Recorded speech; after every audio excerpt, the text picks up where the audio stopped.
आप उस देश की बात कर रहे हैं। जब मैं सवाल उठाता हूं और कुछ लोग मेरे मुंह पे उंगलियां रखते हैं, मैं उनसे कहता हूं भाई तुम नहीं समझोगे, क्योंकि तुम्हारा कोई अपना इस स्थिति में नहीं है, तुम्हारा कोई अपना नदी में नहीं बहाया गया है, तुम्हारे किसी अपने का कफन चुरा कर किसी ने नहीं बेचा है, इसलिए तुम इस दर्द को नहीं समझ सकते। तो मुझे सवाल पूछने दो, क्योंकि मेरा अपना इस चीज से गुजर चुका है और मैं उसे खो चुका हूं। तो ये जो दर्द है ना, ये जो लोग हैं जो इस देश की जब हम बात करते हैं, और इस देश में जो चाटुकार लोग हैं जो गांधारी की तरह आंख में पट्टी बांधे हुए कुछ नहीं देखना चाहते हैं, धृतराष्ट्र, मैं फिर से वही बात बोलता हूं कि धृतराष्ट्र के बेटे सही हो जाते अगर गांधारी ने आंख में पट्टी नहीं बांधी होती, लेकिन गांधारी ने आंख में पट्टी बांधी। और ऐसे कई लोग हैं इस देश में जो गांधारी की तरह आंख में पट्टी बांध करके इस सरकार की नाकामियों को, देखिए बीजेपी आईटी सेल जो है ना, बीजेपी आईटी सेल नफरत भड़का रही है, चीजों को ढकने का काम कर रही है,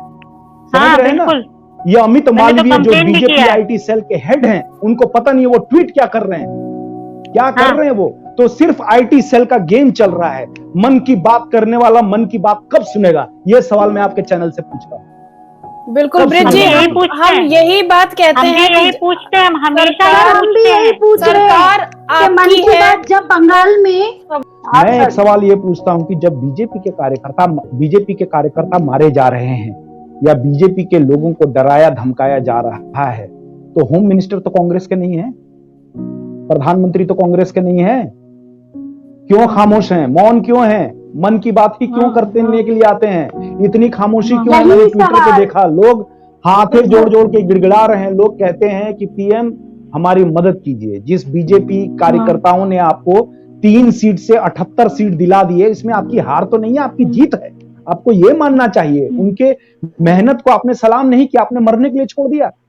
जेपी नड्डा वहां पे जाते हैं और वो ये कहते हैं कि हम धरना देंगे, और उनके लोग मारे जा रहे हैं। धरना देकर के ये महात्मा गांधी का वो 1942 का असहयोग आंदोलन ला रहे हैं। अरे भाई, आप किन लोगों से डील कर रहे हैं। अंग्रेजों के पास तो दिल था कि महात्मा गांधी के असहयोग आंदोलन को रिस्पेक्ट दिया।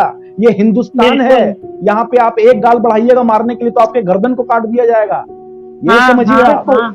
लेकिन अब अफसोस इस बात का होता है, जहां पे हम रोहिंग्या की बात करते हैं, जहां पे हम ममता सरकार की बात करते हैं, तो प्रधानमंत्री आपका, होम मंत्री जो होम मिनिस्टर है आपका, रक्षा मंत्री आपका, आपको किसने रोका राष्ट्रपति शासन लगवाने से? आपको किसने रोका कि वहां पे आप आर्मी को उतरवा दीजिए? क्यों नहीं किया आपने? राष्ट्रपति भी आप ही का।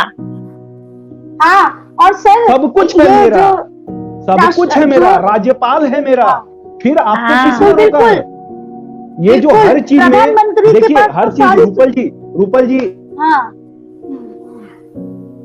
रूपल जी एक चीज मैं कंप्लीट करता हूं कह के कि ये जो सहानुभूति वाली बात हो जाती है ना, इसीलिए इस सरकार से मुझे नफरत है कि हर चीज में सहानुभूति वाली बात। संबित पात्रा को आगे बिठा दिया जाता है, संबित पात्रा को आगे नाथ न पीछे पगहा, जिनको कुछ समझ में आता नहीं है, मुंह बड़बड़ाए बोले चले जाते हैं।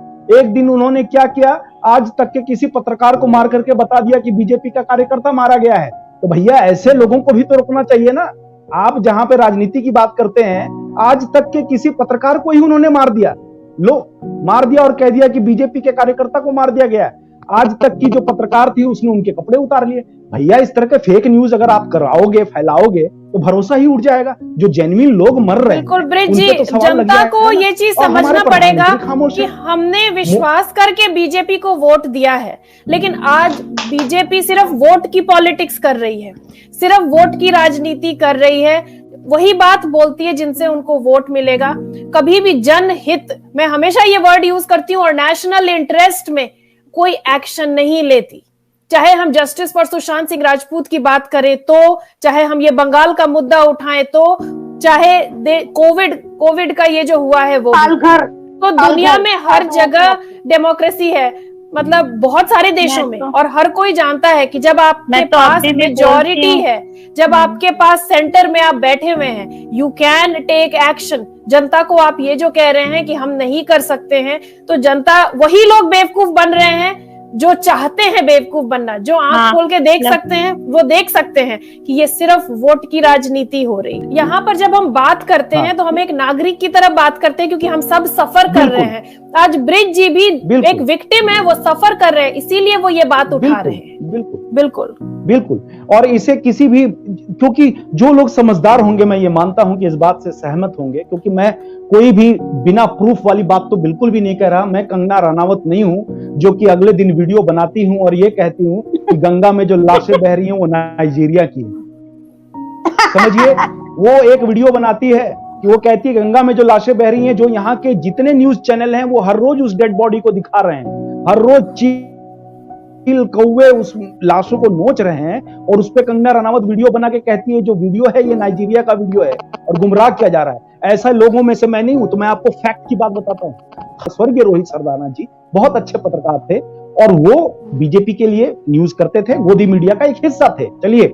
लेकिन जाते जाते मरते मरते उन्होंने आखिरी वीडियो बनाया और आखिरी वीडियो में उन्होंने एक ही बात कही कि मंदिर, मस्जिद, गिरजा घर तुम बहुत बना लेना, अपनों के खून भी तुम बहा देना, लेकिन याद रखना कि आज हॉस्पिटल की कमी से, आज ऑक्सीजन की कमी से मैं इस दुनिया को छोड़ करके जा रहा हूं। कोई तुम्हारा कल को ये दुनिया इस तरीके से छोड़ कर न जाए, इसलिए अस्पतालों के लिए लड़ो, इसलिए स्कूलों के लिए लड़ो, इसीलिए अपने विकास के लिए लड़ो, न कि मंदिर और मस्जिद के लिए लड़ो। तो एक मरने वाला कभी झूठ नहीं बोलता। और अनुपम खेर जो बीजेपी सपोर्टर हैं, उनकी पत्नी किरण खेर जो बीजेपी एमपी हैं, क्या बोल गए कुछ दिनों पहले, जिनसे हम उम्मीद नहीं करते। क्या बोल गए वो ब्रिज जी, ये क्या बोल गए? क्यों बोल गए? लेकिन क्यों बोल गए ये सोचिए, क्योंकि उन्होंने जो बात कही है उस बात के लिए मैं ताली ठोकता हूं और कहता हूं कि अनुपम खेर तुम्हारे अंदर थोड़ी बहुत इंसानियत बची हुई है। उसने ये बात कही कि राजनीति तो होती रहेगी, लेकिन ये जो नदियों में बहने वाले लाश हैं, अगर इन पे कोई कुछ नहीं बोलता तो उनके अंदर का इंसानियत खत्म हो चुका है। क्या आप और हम ये सोच सकते हैं कि हमारी डेड बॉडी इसी तरीके से लाश बन करके तैरेगी कभी और हमारा अंतिम संस्कार भी नहीं हो पाएगा? सोचिए जरा उनके बारे में, एक पल के लिए सोचिएगा। जब आप मेरे मुंह पे ये उंगली रखने के लिए आए ना, और जब आप कहेंगे शट अप ब्रिज, तो एक बार तुम जरूर बोलना और सोचना कि क्या तुम कभी चाहोगे कि तुम्हारे कभी अपने की लाश इसी तरह से गंगा नदी या किसी और नदी में बहे और चील कौवे उसे नोचते हुए खाएं? कभी चाहोगे तुम?